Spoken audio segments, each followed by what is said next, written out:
This is a relay project. Real Talk starts right now. Here's Ryan Jesperson.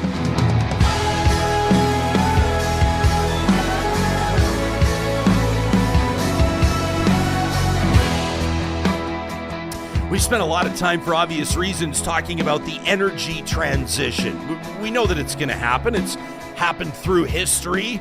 Nobody's lighting street lamps with whale blubber anymore. Very few people are traveling by horse and buggy. We light our homes differently. We heat our businesses and power our communities differently than we did 100 years ago. So it makes sense that folks would look to what's next. Of course, when we look at the impact that human beings have on our home planet, we talk about the transition for careers as well. But a Canadian energy journalist has been highly critical of a training course developed right here in our home province of Alberta, Canada's energy capital. He says that the training course is out to lunch, that energy workers in Canada will be ill-prepared for that transition unless institutions like post-secondaries can get on the right page. Markham Hislop is the publisher of Energy News, and he'll be joining us in 30 seconds. But first, I want to let you know this episode is happening with the presenting sponsorship of Business Career College, and they've got a specific message for finance professionals, those of you that are working as financial advisors, senior finance professionals that no doubt have noticed that cryptocurrency is set to change Canadians' investments and private wealth. As a matter of fact, surveys show that 3/4 of the new generation of investors are interested in adding digital assets to their financial portfolios. And that means that financial advisors are going to see more questions about things like Bitcoin and blockchain, NFTs, traditional versus decentralized finance. As a financial advisor, you want to have a stable foundation that allows you to future-proof your own career, plus offer what your clients expect you to be able to offer. Business Career College has been a leader in financial training since 1997, and they're now offering a designation program, CDAA, that's Certified Digital Asset Advisor. This is for all financial advisors and senior financial professionals. You can learn more at businesscareercollege.com. And you'll be saving 20% on that CDAA course with the promo code Ryan20. That's Ryan20, all one word, at businesscareercollege.com. Markham Hislop is the publisher of Energy News. You can check out his work at energy.media. He's been a good friend of this show as you help us understand, Markham, the dynamics of the energy industry around the world, including the employment implications. Thanks for making time for us, and welcome back to the Real Talk studio. Man, thanks for having me. I don't know if you realize this, Ryan, but the first time you interviewed me was June of 2015. We're coming up on our 10-year anniversary. I did not know that.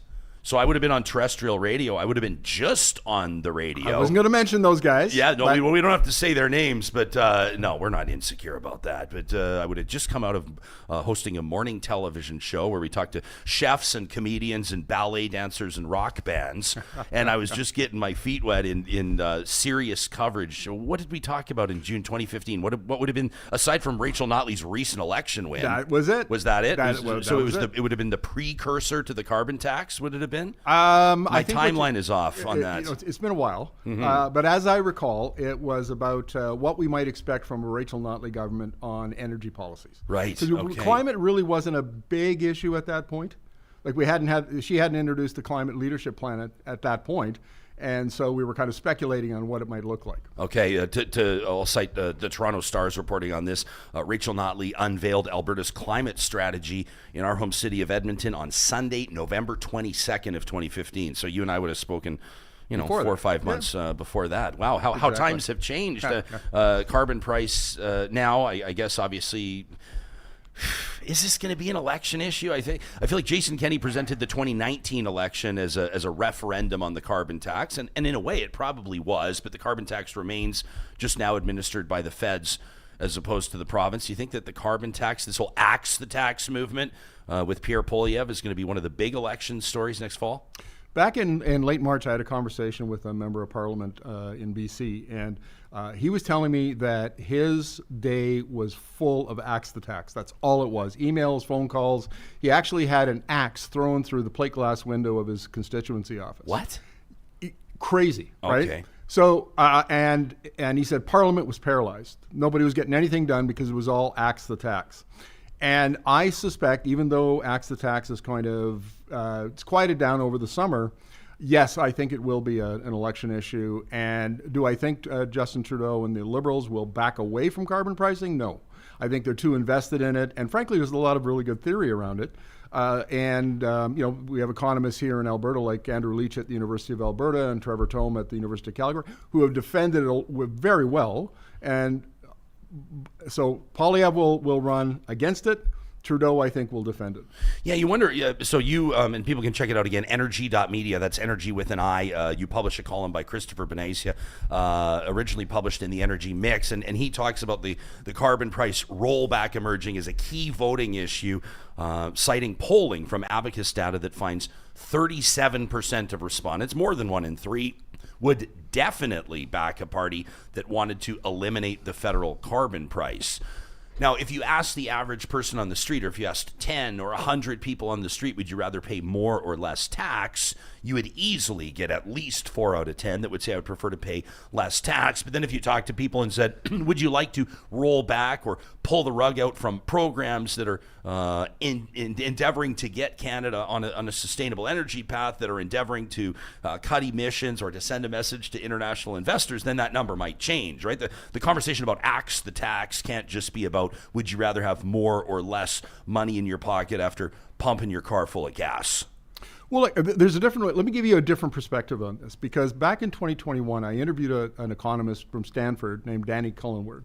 He and a colleague had written a book about climate policies. And he said, look, carbon pricing, we economists agree it's the best way to go. It's the lowest cost, most efficient way to squeeze emissions out of an economy.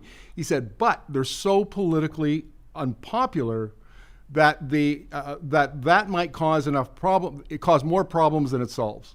And he said it's the cost of doing reducing emissions using other tools like regulations and subsidies and standards and all sorts of other things may actually be the better way to go.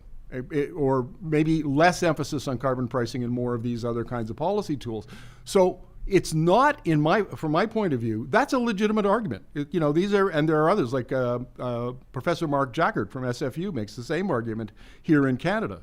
So it's not written in stone that we have to do it exactly the way we're doing it now. Right. The problem is the axe the tax crowd want no carbon tax. Yes. And no other programs to replace it to reduce emissions. Yeah, get rid of the carbon tax, don't replace it with anything. Yes, and the thing that they don't understand, and this is the point that I've made in columns, is that we're moving into a low carbon world. And if you have here's a story that most people don't know. Back in April, there was a press conference with John Podesta, the U.S. climate envoy, and he announced the task force, and he said, we're going to figure out in the United States how to punish high embedded carbon goods. And we saw with the Chinese EVs and solar panels and so on, what did they put? 100% tariffs on EVs.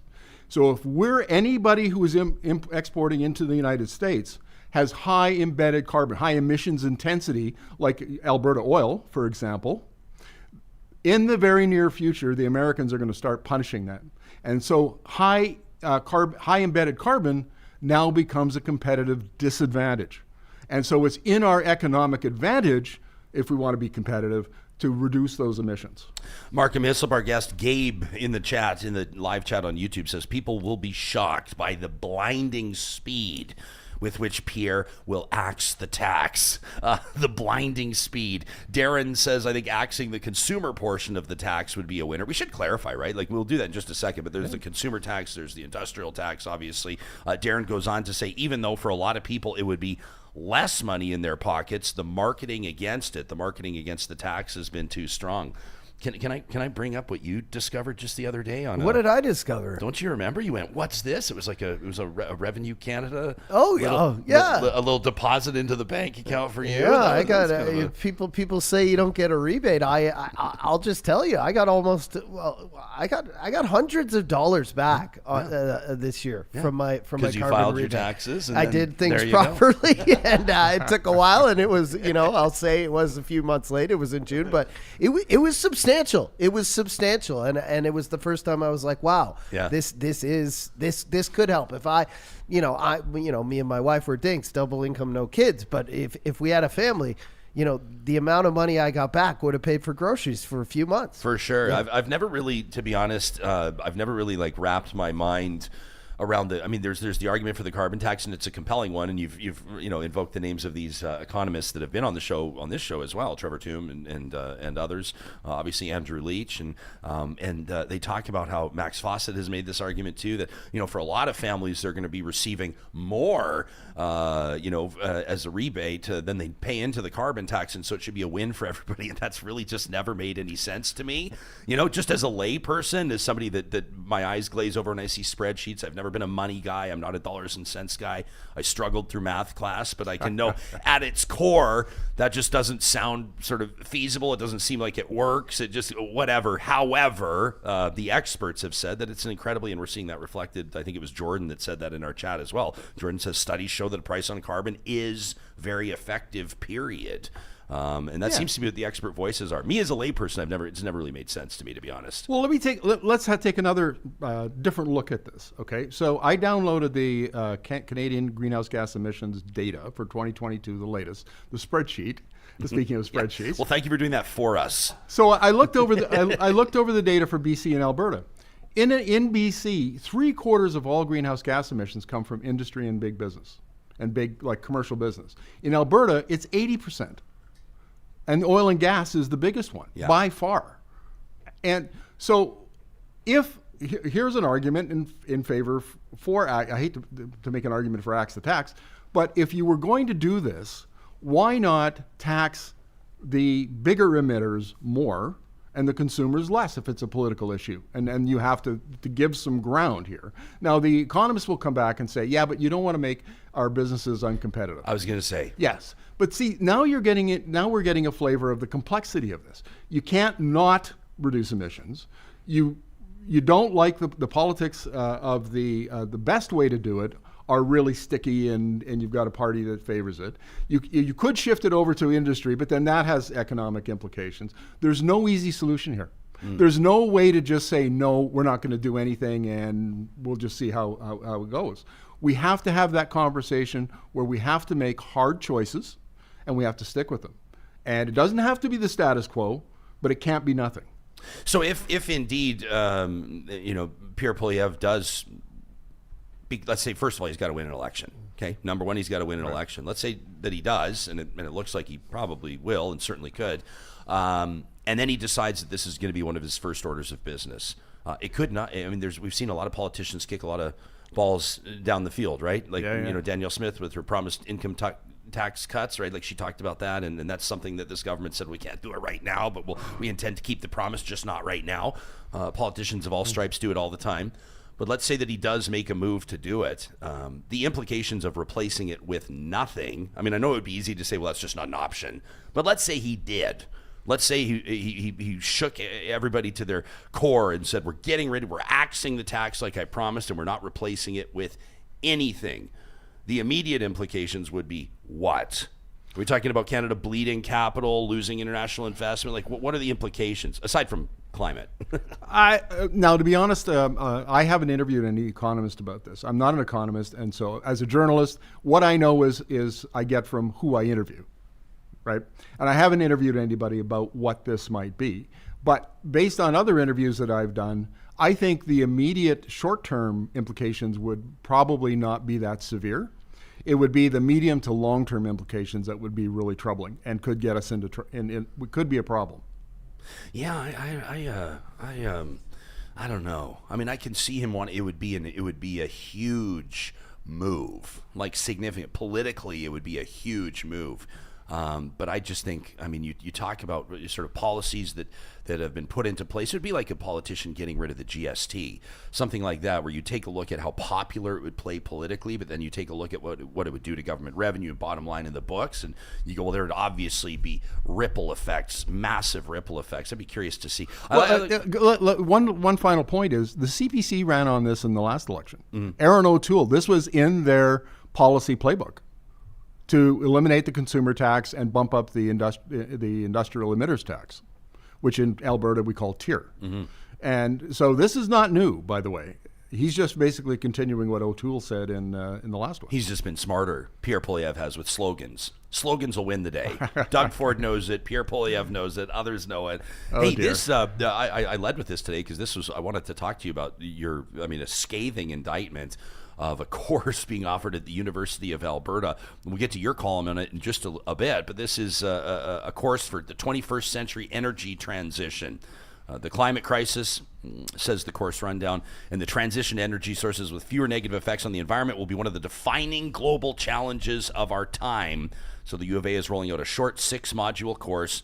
It says it'll ask tough questions for the road ahead in the 21st century energy transition. At first glance, this looks really good. This looks really positive, but you basically say it's junk.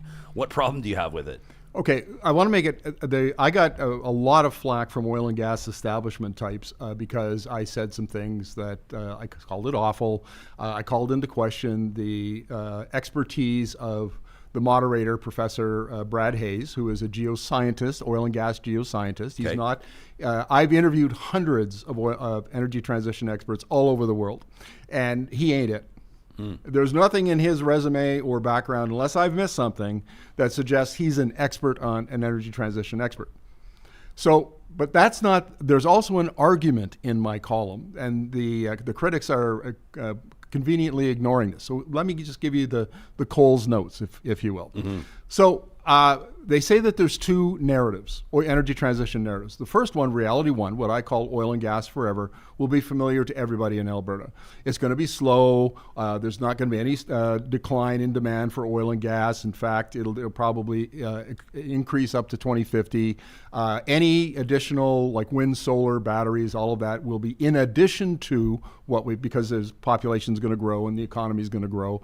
So, and because it does accept climate science and the fact we're in a climate crisis, it says it's more important that we do it orderly and organized, and that we decarbonize the hydrocarbon, basically the oil and gas production we have now. That's the priority. I mean, that is word for word almost the Danielle Smith and the UCP government's energy policy. It's exactly what all the oil and gas CEOs in Alberta say. So then there's another narrative in this, and they call it reality 2, very imaginative.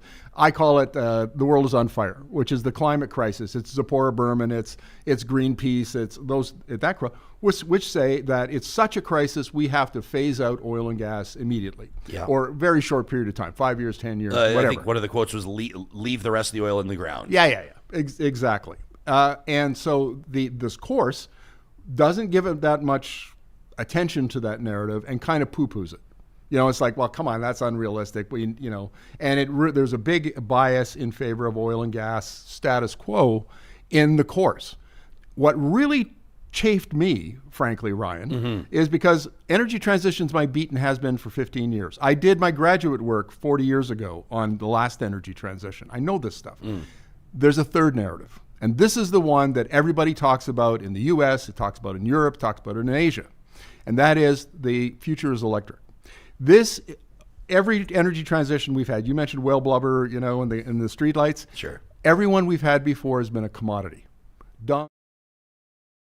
Coal, oil, gas, always a commodity.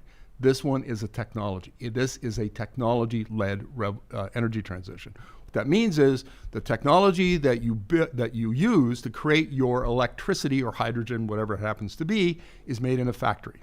And once you start making things in a factory, it looks more like electronics manufacturing than it does oil and gas extraction that we're familiar with here in Alberta. And that has big cost implications. There are laws like learning curves and Wright's law and Moore's law that are at play here. And my favorite example of this is in 50 years ago, when I was in grade 8, I had to buy a calculator for $75. Outrageous price, but that's what it cost in those days. Weren't cars like $75 back then? Okay, sorry. But what does my calculator cost today? Nothing. Yeah. It's an app on my phone. I can do it on the internet. I can just ask Google to do a math question for me. That's how electronics manufacturing works, technology manufacturing works. And that's why China has invested hundreds of billions, maybe even trillions, in scaling up the manufacturing of wind and solar on the supply side, batteries, EVs, heat pumps, electrolyzers, and so on the demand side. And that is what's driving the energy transition. So here we have a course that's meant to educate Albertans about the energy transition, and it misses entirely the most important narrative and downplays the second narrative. So really it deals with 1.5 out of the 3 narratives. That's worthy of criticism, in my opinion. For a university of the status of U of A to put out a course that biased, that deficient, is worthy of criticism. We want to, you're lighting fires in the live chat, which is awesome, and I appreciate it. This happens every time Markham's on the show. So you get some blowback for criticizing the U of A course, which you call awful, and then you publish a follow-up column. We'll link to it in the show notes on the podcast and on YouTube. The headline reads, Alberta oil status quo hacks outraged over even mildest criticisms. Ryan, this is not a debate. This is a WWE cage match. Okay? And I've come prepared for it. Like this is an existential question for Alberta. If I'm right and the IEA is right, the International Energy Agency, and oil and gas peak in 2030 and then begin to decline, Alberta's facing tough times ahead, and not a cyclical boom and bust, a long-term bust. So if I'm right, we should take the time we have between now and 2030 to prepare. But people are looking at their, they just checked real quick to see, and they go, yeah, it's 2024. So he's talking about like 5.5 years from now. Oh. And I think that, right? And what does your facial expression just mean there? Of course they do. Of course they do. 5.5 years to the average person is like, it's like decades away. But does the average person believe, do you think the average person on the street believes that there's going to be massive change in the next 4 to 5 years? Here's the problem. One of the problems we have in Alberta is we think of the energy transition like a light switch. We don't see it as a 50-year process in which we're 30 years in already, right, and we've got another 20 or 30 to go. We don't think of it like that. We think, oh, well, it's 2030. We'll worry about that when it comes. When the light switch goes on, then we'll deal with the problems. In the oil and gas industry, when you're talking about complex, huge systems like energy, 5.5 years is a blink of an eye. We maybe don't even have time to prepare to shift over into using hydrocarbons to make stuff like carbon fiber and activated carbon and asphalt binder. So maybe we don't even have time. We should be having this conversation now, though, should we not? I mean, we put all our cards on the table and we bring our evidence, we make our arguments, instead of shaming and trying to cancel the few people who are trying to bring it up and say, let's have a conversation about it. Yeah. I mean, I just think like in plain language, the conversation, we've had lots of these on this show and in previous shows that I've hosted, and that is that, ultimately when you're talking about the energy transition, when you're talking about equipping people, including tradespeople, people with specific certification designations, right, education, career paths that they've been on, you're ultimately talking about protecting those folks' career opportunities. You're talking about protecting, sustaining, and growing the economy, but it is perceived to be a threat, and I get why. Sure. I understand why. The narrative is supercharged. I understand that when someone or something, or there's trends coming at your industry, coming at your profession, obviously a lot of people are going to bristle. They're going to get protective. They're going to push back. And I think a big part of this is language. I think a big part of this is the culture that we create and helping people understand the motivation behind some of this transition talk. But it doesn't land because, like everything else, politics is infused in it, and it does become supercharged. Politicians are probably the worst offenders, getting everybody all fired up over everything, right? I mean, I'm not wrong there. Well, I've written a few columns about our premier and how she talks about energy. So yes, I would agree with that. What's your assessment of the impact of that renewables moratorium that this government introduced, the Alberta government introduced? It wound up being, what was it, about 8-9 months? Well, look, okay, so there's an argument, and I've seen former grid managers here in Alberta make the argument that this grid isn't ready for 14% renewable. So right now we get 12% of Alberta electricity from wind and 2% from solar. And they're saying, look, the grid, if I remember correctly, is supposed to run at 60 hertz. That's the frequency. Now it goes down to 50 hertz. You've got unreliable problems. You've got grid alerts. You've got problems in cold weather like we had last winter. I get it. But here's something that we don't talk about here. We blame it on, the Premier blames it on renewables, right? She said we have to have this moratorium, we have to slow down. Every place else that you go where you've got high renewables, you have to change the grid. The grid that was designed for coal and gas does not work with 14% renewables. The intermittent generation. You have to bring in storage. You have to bring in more market trading. You have to bring in things like digital controls and grid forming inverters and a whole bunch of other technical stuff that nobody but engineers understands. But if you don't re-engineer your grid, you have the problems that Alberta has. And who have I talked to about that? Well, people like Gerhard Schlager from the Chief Technology Officer for Hitachi Energy, for crying out loud. These are the kind of people that we talk to, and this is what they're saying. So here's Alberta blaming renewables, and in fact, Alberta hasn't re-engineered its grid to accommodate the renewables it has. ACAT says our politicians only think in the short term these days. ACAT, you're bang on for the most part. Obviously that's the problem with decisions being made around election cycles, right? Travis, by the way, kicking $5 into our YouTube super chat, helping us stock the Real Talk beer fridge. He says, Markham's dad drip is immaculate. He's loving your Eddie Bauer and plaid look, and he goes on to say, what a great communicator of these issues, really easy to understand. So he's bringing some love for what you're bringing to the table. Horse Lake Ranch wonders, and this is back to the car. We don't have to obsess on the carbon tax thing. I just I don't know. Horse Lake Ranch is kind of speaking my language on this, is how can you tax people and then give most of the money back, and then that's supposed to change people's actions? I guess I get it. Folks know they're going to get the rebate, and then it's up to them what they're going to do with their own money, and the more efficient they can be, and the less emissions they're responsible for. Like if they make their homes more efficient, or if they're driving less or riding their bike more or whatever, they're paying less into the carbon tax while still getting their rebate. So you're incentivizing people to look out for their own bottom line. I just don't know that the average person is particularly moved by that sort of, what do they call them? Behavior taxes. It's kind of the idea of a sin tax, right? Taxes. Crank up the taxes on cigarettes, and then hopefully people will smoke less. And for some people that probably works, but for most smokers, as an example, or for people that have no choice but to drive their cars everywhere, it's not going to change a thing. And trust me, I get it. We're facing very real issues here, and we got to find ways to address them. But I just I've always had a hard time wrapping my mind around that. Look, I've had economists explain this, and probably Professors Leach and Tom have explained this on your show. But as I understand, it's very simple. So if I'm a consumer and I'm getting $1,000 a year back from my carbon tax, I look at that as almost like free money.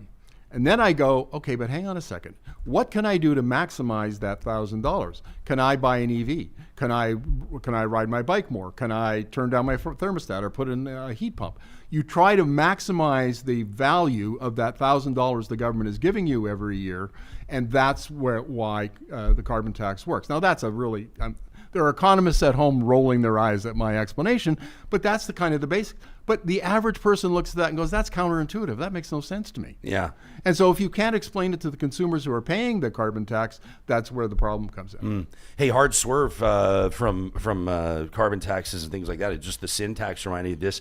Johnny, did you see this news that Canada's looking at, it could happen as early as next week, banning the sale of those flavored nicotine patches in convenience stores and things like that? Yeah. That's kind of a big deal, I think. I've seen a lot of people. Or do any of your buddies use these I think they're called Zins or whatever they're called? And any of your friends, Markham, you're looking at me like I'm from outer space right now. You familiar with these? They're like the Skull Bandits from back in the day, but now they have have you seen them, Johnny? The berry flavors and everything like that. They got berry punch flavored nicotine nicotine 18 pouches. to 24-years, this is their answer to not smoking. 100%. I mean, it's just another nicotine delivery system that we're introducing to younger folks. It's totally right. Yeah. My buddies, got a couple of buddies that just one after the other on the golf course wanted these things, but they're going to have to buy them in pharmacies now, and you're only going to be allowed to buy, so says the reporting, mint or menthol flavors. Okay. So if you were a big fan of the berry flavored nicotine patch, which sounds so disgusting, but I digress. If you're a big fan of the berry flavored nicotine, you're going to be out of luck. You're going to want to go buy a couple of logs of those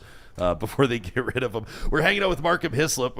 Markham, obviously not a big fan of the nicotine patches. That's good, pal. Your family doctor will be very proud of you for that. Never smoked. Never smoked once in your life? Oh yeah, once in my life. A few times when I was a younger guy. Yeah, but that's not your thing. Essentially nothing. Good on you, Markham. Good on you. We're getting some conversation here in the live chat. I want to touch on this, including from Cam in a pizzeria, who says there's got to be a carbon tax coming soon for a rebate coming soon for small businesses, right? For small businesses. Here's the thing. Cam in a pizzeria, pardon me, is reminding me that he took the time to send us an email a while back, and I want to get into that. I asked for his permission to share some of the details on the show, and he's granted us that permission. Just a bit of a perspective check on what some businesses are paying in carbon tax. Plus, I want to ask you, Markham, before we wrap up this interview, I want to ask you about California, 100% on renewables for 100 days straight this year. Pretty big story. Plus, what's happening in China, between China and the Americans, and what does it mean for Canada? More with Markham Hislop in just a moment. This conversation is made possible with the support of Real Talk partners like our friends at Complete Care Restoration. We saw in the news a week ago today, many Jasper residents were able to gain entry back into their hometown to assess the damage and to start that rebuild. Just gut-wrenching stuff, but you have that peace of mind when you're working with a team like Complete Care that as they restore your property, they're also going to be rebuilding your peace of mind. Complete Care is in Jasper and other jurisdictions across the province that have been impacted by natural disasters and other occurrences. They're experts in post-fire and flood scenarios, smoke damage, you name it. Complete Care Restoration can do it for you. Ready to respond 24/7. You can find them online at completecarerestoration.ca. All this talk about preparing for new careers, preparing for the next gen of opportunities. Athabasca University is all about that, with world-class accredited online degrees and courses designed so you can complete your education whenever and wherever it works for you. Best part about AU is that your only commute is to your device. You don't have to worry about all the things that oftentimes stand in the way as barriers to a post-secondary journey. Learn more about financial aid and awards, transfer credits, and more by checking out their website, athabascau.ca. And if this is the year you have vowed it, this is the year you're going to get organized, you're going to invest in your home with a custom closet, a storage solution, we implore you to visit californiaclosets.ca. That's where you can schedule your free design consultation. Learn more about their approach. They have different price levels. They have different ways that they can help you get organized and, of course, add to the value of your home. Not to mention the increased livability of your space once you get organized with the team at California Closets. Hanging out with Markham Hislop. He's the publisher of Energy News. Johnny, don't share my screen because I'm going to go into my personal email inbox here. But we heard from Cam in a pizzeria, is a good friend of ours and a regular viewer of the show. He's an entrepreneur. He and his wife own and operate Basil's 2-for-1 Pizza. They've got an awesome pizza shop, and we'd love to see people supporting them as well in Leduc. Make sure you check it out, and just promise me one thing, Real Talkers, when you walk into Basil's 2-for-1, give them a real, is Cam at a pizzeria here? But he was talking to me about the carbon tax that they're paying in their small business, right? This guy doesn't have a pizza empire. One day he might, but he's a small business person. He's a small business owner, right? He says, we're a small business, so we've got no rebates received. He says we've got gas pizza ovens, so of course we're using more gas than a typical home or a small office. He says, I understand our usage. He says we pay more than double in tax than the product that's being consumed. And then he shares a bill of his, and I don't know if we should show it on screen. Give me a sec, Johnny. I'll make that call. But he says the cost of gas, this is a bill that he shares with us. The cost of gas was just under $84, $83.88. The carbon tax that he paid on that was $177. He says 31% of the total bill is carbon tax, and my only option to be more efficient is to buy comparable new ovens that would cost $50,000, and he said, and I'd probably have to wait several decades to recoup the initial cost on that investment, rendering it completely unrealistic. Johnny, I think we can show the screen here. This is Cam's bill, which we appreciate him sharing his utility bill for his business in Leduc. So this is the scenario that a lot of small businesses find themselves in, where the amount of carbon tax. I've heard from relatives of mine as well. They're grain dryers, like post-harvest. Sure, the grain dryers. My cousin showed me one bill. He paid $900 in carbon tax 1 month. Now people may say, "Oh, boo-hoo! That's the business you're in. Businesses have to budget to absorb costs." But these are real people in real situations talking real dollars, right? Let me, because I haven't, I'm not an economist, as I said before, and I haven't interviewed about this specific issues. But let me give you some bigger picture perspectives. So when I was a wee lad growing up in the 60s and 70s, government intervention and industrial policy was a big thing. It was accepted. That changed in the later 70s with Milton Friedman and with Maggie Thatcher and Ronald Reagan and then Brian Mulroney. And we became much more free market and much more market-oriented in our policy. Government intervention became a bad thing, right? You're old enough to remember those kind of debates. The pendulum has swung the other way, thanks to China. China, aggressive use of industrial policies to drive investment into its industry so that it's basically world dominating, then provoked a response from the US and from Europe. Now they have adopted industrial policies, a little different, it's kind of modern industrial policy it's referred to. Government intervention is back on the table. That's the trend now, is the government's investing hundreds of billions of dollars in new industries and so on. So what a country like China would have done is they would have made money available to CAM to either upgrade maybe electric pizza ovens or offset the cost, or there would have been some other more direct subsidy to CAM so that he could cover that cost.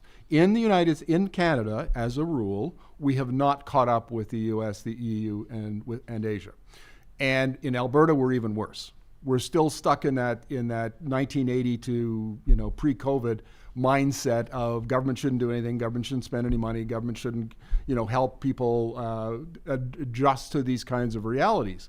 And so I would argue, I think CAM has a perfectly legitimate argument, and I think we need to rethink how government helps people like CAM make that transition over to a more efficient and less emitting way of doing his business without breaking the bank. Yeah. I mean, this is the multi-billion-dollar question, right? Because, a lot of people will feel like it is government's role to help business thrive, and other people feel like the last place that government should be is in the business of business, right? And people will sort of say, what's fair, what's not? I mean, we could get down rabbit holes here on subsidies but for we should EVs have the conversation, shouldn't we? Of course we should have the conversation. That's the point. I wish Jake Kubicki was here. He's the CEO of Kubi Energy. He's kind of our resident expert on solar. I'd be curious to know, maybe not in the winter months, but like, let's say 5 years down the road, if we're going to be fair and talk timelines, technology, don't they say that technology kind of doubles itself in capability every... It's called Wright's Law. Yeah. And so in 1936, a guy named Jim Wright, he was a plane engineer, and he discovered that every time you doubled the production of planes, your labor costs fell by 15%. So then economists since then have extrapolated this into learning curves. Yeah. So that every time you double the production of something in a factory, the total cost of production comes down 10, 15, as much as 30%. So yes, every time we double solar, which is predicted to be in another 3 years, costs will come down. The next doubling will take 18 months. The costs will come down. That's the thing I was telling you about why technology, that's energy technology is produced in a factory, is completely different than a commodity that's extracted out of the ground. Nice pull on Wright's Law on the fly. But I'd be curious to know what Jake might say about, like, can guys like Cam and his wife that own this pizza shop, like in 5 years from now, will solar be to a point of capability where you could, in theory, run electric pizza ovens off solar with adequate storage in the pizza shop? And you know what I'm saying? Like, ultimately, would technology get to the point where Cam's not thinking about the $50,000 he needs to come up with for his pizza ovens? Instead, he's looking at how much money he's going to save. Now, obviously, there's going to be some initial costs installing all of this, but he may look at his cost savings every month and go, gosh, these things are going to pay themselves off, before we expect it. Last year, I interviewed a guy down in San Diego where they pay high electricity prices. What he does is he goes around to industrial parks and he says, I will put in solar. I'll put in all the solar to power this industrial park. I'll put in the microgrid. I'll put in the batteries. At his cost? At his cost. Okay. And I will make my profit off your savings as a business. That's the business model that's coming That's to confidence. take advantage of the new technology. Now, battery costs, we've seen in the last year alone, Ryan, battery costs have fallen by half. It's getting so cheap now with batteries, and we're seeing other chemistries come on board, like sodium ion, so you don't have to use lithium all the time. You don't need nickel and manganese and cobalt. So there are mining implications, which is positive. It's hard for me to say in 30 seconds to convey how quickly things are changing at the global level. And this is one of the things we just don't get in Alberta. We keep having these oil and gas hacks, as I've called them, the status quo hacks, who keep telling us the future is going to look like the past. The future already doesn't look like the past. And it's changing more rapidly every bloody day. And Alberta and Canada, we can't continue to put our head in the sand. We have to accept the implications for our economy and our livelihoods of rapid technological change at the global level, which is where we sell our products. Yahoo reporting just today, this published by Sarah Winfrey on Yahoo News, California achieving what the journalist describes as a remarkable milestone with 100 days of 100% of electricity demands met by clean energy. In other words, do you know how much storage is in the Alberta or the California grid? You already know that I don't, Markham, so tell us. Rhetorical question. Over 10,000 megawatts of storage as of just recently. Do you know how much is in the Alberta grid? 190. Okay, but okay. The California grid, California grid is 4 times the size of the Alberta grid. Okay. So we should have 2,500 megawatts if we were going to be equivalent to California. And we do have 14% renewables generation. This is what I was telling you about. We haven't kept up with the upgrades to the grid, the modernization of the grid, the way that Texas has, the way that California has, the way that other jurisdictions have. And we've paid the price for it. I want to clarify a detail here. California has reached what they're describing as this enviable energy milestone. The reporting, according to Electric, for 100 days, the state had at least, here, let's clarify, the state had at least some minutes where its entire grid was fueled by renewable energy. Now, It was not, and I want to be clear, it was not 100 days powered entirely by renewables. Yeah, good clarification. Right, That's a good point. But the achievement is still impressive, say commentators, especially when you consider that California is the world's 5th largest economy. That's a lot of energy, they're saying, obviously. Look, not only has California adopted a lot of storage, but it's also interconnected with other jurisdictions so that when the sun doesn't shine or the wind doesn't blow, it can import electricity from Oregon, from Arizona, from Nevada, from wherever.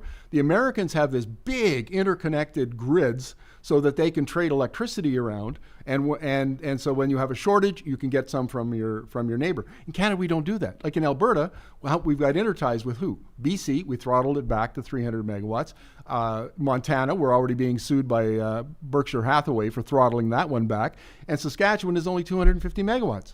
We're basically like Texas. We're this little island where we don't trade with anybody, so that when we have a shortage, like we did in the wintertime, we can't import what we need to make up, and we can't export when we have a surplus. That's the kind of re-engineering, modernization of the grid that we need to be talking about. I want to, before we go, I know that you've done a lot of work on and commentary on. People can check out your work at energy.media, follow you on Twitter at politicalham. We'll link to all of it in the show notes. But the emergence of, that seems like a ridiculous word to use, but the noise that China is making on the international markets and the implications with regards to what's happening in the United States and ultimately the spillover impact or the ripple effect into Canada. Exactly. So why don't we talk about China and the U.S. first, that dynamic, and then we'll get to what it means for Canada.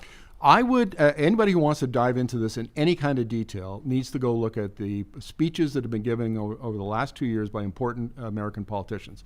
Gina Raimondo, the Secretary of Commerce, Janet Yellen, the Secretary of Treasury, Jake Sullivan, the National Security Advisor, and Brian Deese, who is the former economic advisor to President Biden. They have given speeches that are very, very explicit. And that is, in 2020, the pandemic showed America how vulnerable it was to Chinese supply chains. That's what they say. And they decided at that point that because of China's emerging geopolitical dominance, that they needed to build their own industries and their own supply chains as a national security measure. Now, there's an economist I follow named Noah Smith, no opinion if you're looking at his Substack. He argues that while climate change was the big driver of clean energy in the U.S. in 2017, now it is completely 100% national security, 100% geopolitical, 100% military. It is no longer emissions reductions, even though the political rhetoric around it sometimes includes that. And we need to understand that the Americans are preparing for geopolitical, conflict. I'm not saying war, but conflict, Cold War kind of stuff with China. And they want to build their own North American clean energy industrial base. And that's why we have the Inflation Reduction Act and the Infrastructure Act and the CHIPS Act and on and on and on. That's what's driving this. And China is not taking its foot off the pedal. The IEA says that over the next 10 years, China will invest, in addition to what it already has in capacity, as much as the US and EU put together. This is an all-out clean energy arms race. And Alberta has got to get its head around the fact that the international energy system is being transformed in real time. We can't opt out of it. We can't just say, oh, we're not going electric, because I've seen people say this, right? No, we export our energy. So if the markets change, if our customers internationally say, hey, we don't want oil and gas. We want electricity. We want hydrogen. We're not going to get it from you guys. The customer has spoken. And the customers are speaking loud and clear at the moment. You published an article just yesterday on your site. Almost all Canadian crude oil experts went to the U.S. in 2023. That's not really news, is it? No. Like that's kind of status quo. Anybody in Alberta knows that. Yeah. So the implications of that, the significance of that is just as of right now, things are staying the same until they're not. Well, in fairness, we just opened up Trans Mountain expansion, and some of that, the oil sands bitumen is getting out to Asian markets. It's not a lot, relatively speaking. I mean, we export, I think it's about 4 million barrels a day in Canada. Down to the U.S., most of it to the Midwest, a little bit to California, and then more into Texas. Are you surprised that the TMX opening up hasn't had as much sort of fanfare? There's not been as much talk around it. There's really not a lot of talk publicly. You wouldn't expect. There's in the M&A conversation, that pipeline is for sale, and there's probably some interested buyers. I asked the Prime Minister about it on February 21st when he was there, whether or not the government will be prepared to sell it at a loss.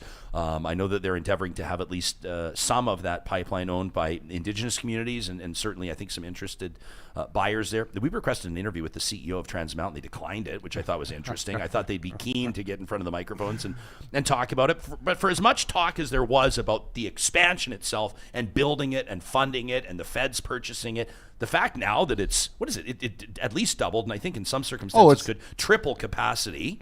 Couldn't it? At least double. The expansion is 525,000 barrels a day, and the total now of Trans Mountain Pipeline is 890,000. Right? Yeah. So major.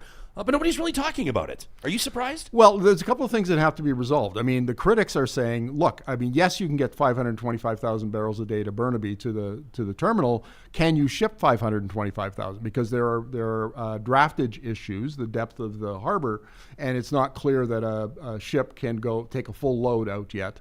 And I haven't seen that issue resolved, and I just haven't had time to address it myself. Yeah, and plus public opinion on the West Coast on how much tanker traffic they want is a lot different than what you might expect from energy industry but folks in that Alberta. even hasn't even been a big issue that I've seen. That's what I'm saying. I'm surprised. Yeah. So, but here's a question. If you ever get the Prime Minister back, or if you get the CEO of Trans Mountain Expansion back, say, Markham says there's going to be, it looks like oil demand is going to drop after 2030.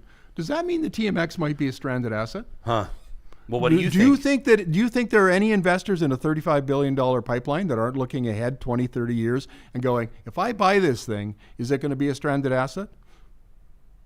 Do you think there are Indigenous leaders who are asking that question? I mean, I would be. If I was a responsible leader or if I was a responsible investor, I'd be saying, how can I be assured that that thing will pay for itself and turn a profit for me?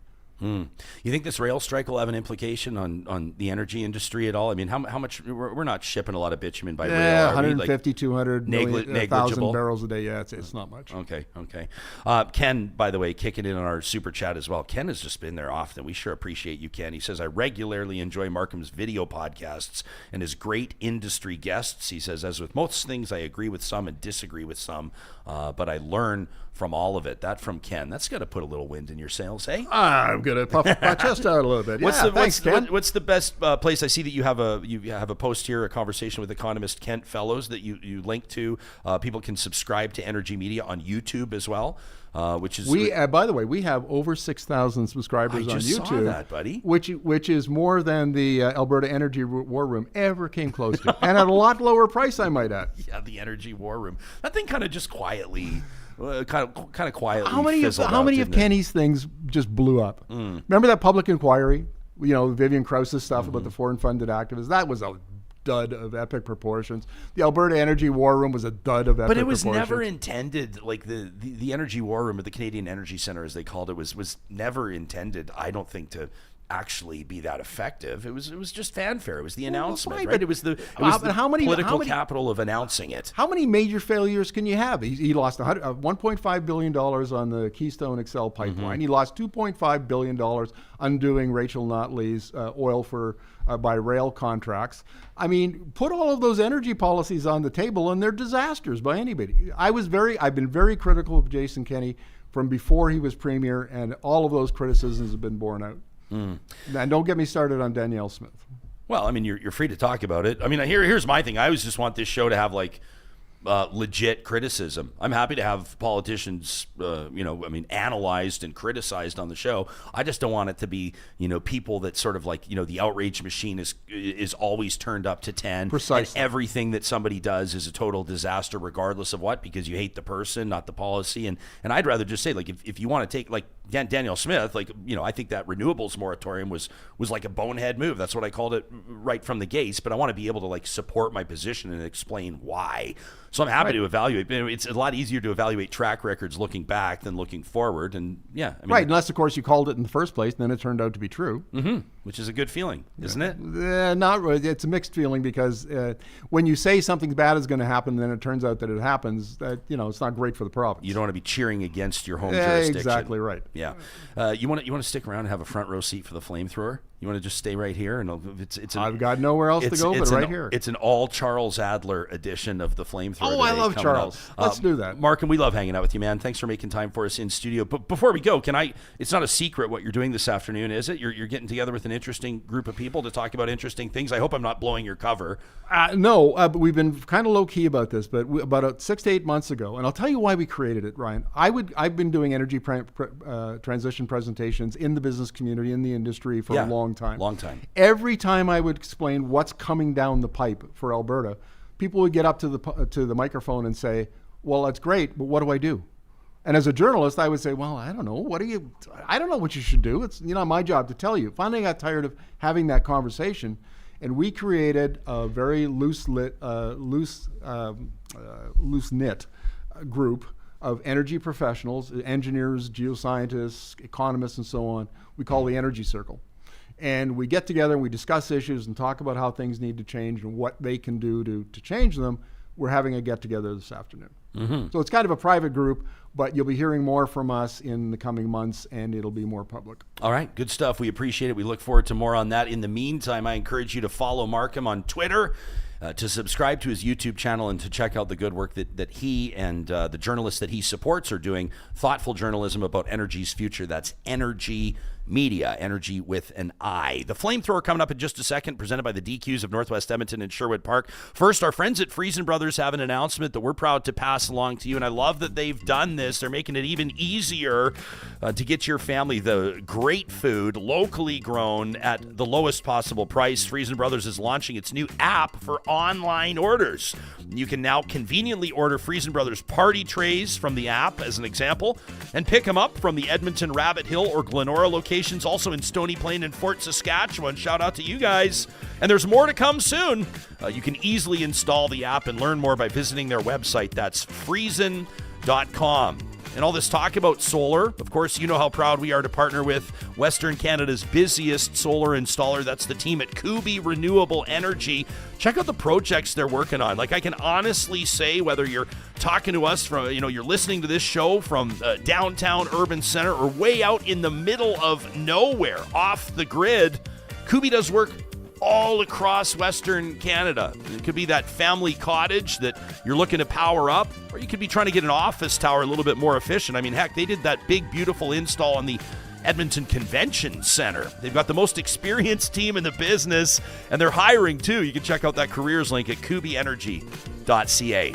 Johnny, the podcast listeners won't know this, but how did you know I was going to mention the convention? How did you have that shot of the convention center just ready to go? We're coming up on 3 years. I'm trying to get a raise. The best in the business. I think you kind of are due for a raise. You are due for a raise. Hey, no, I'll put it on the record.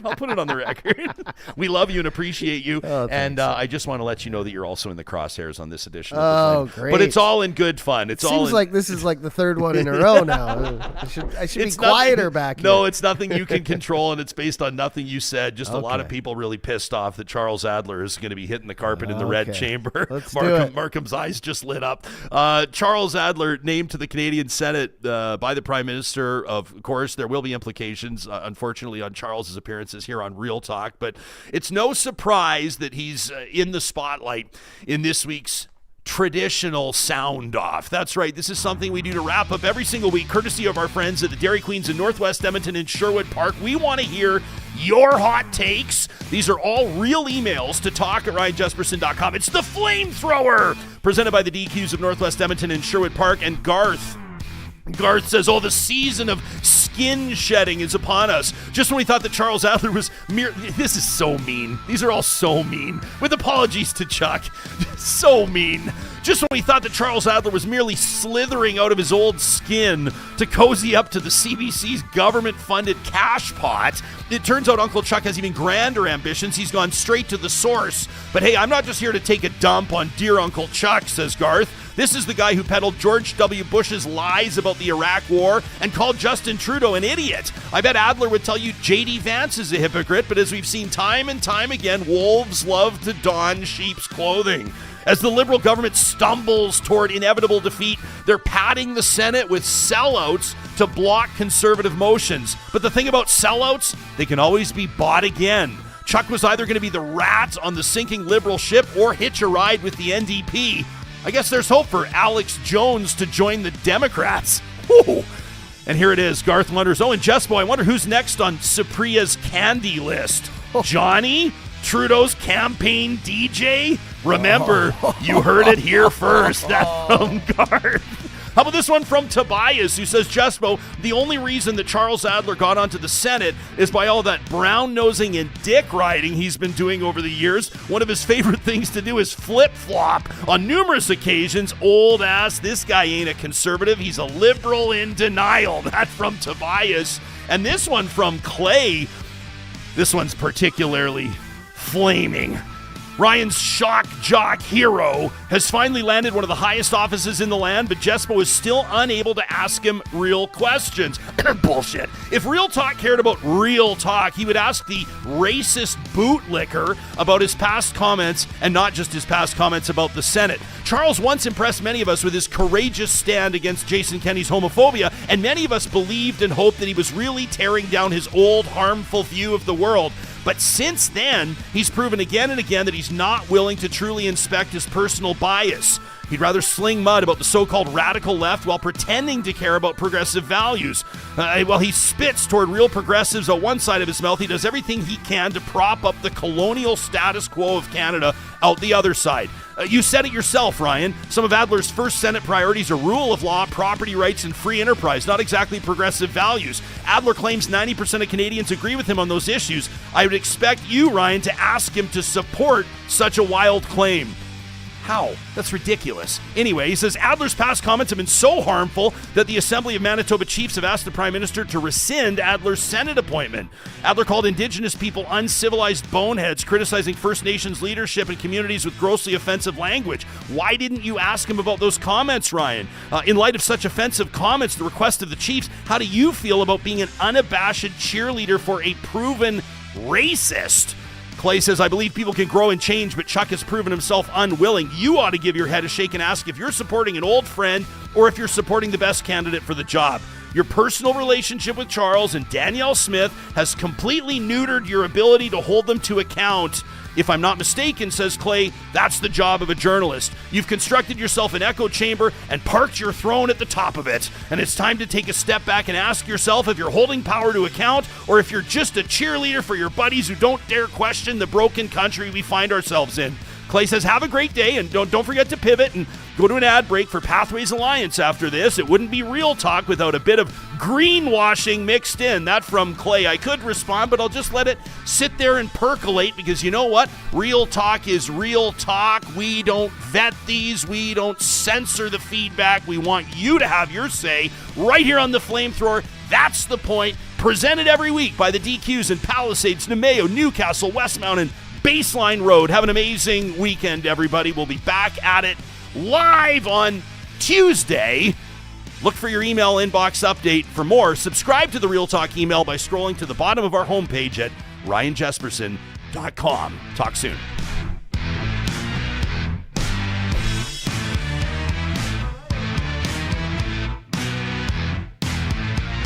Real Talk is hosted by Ryan Jesperson.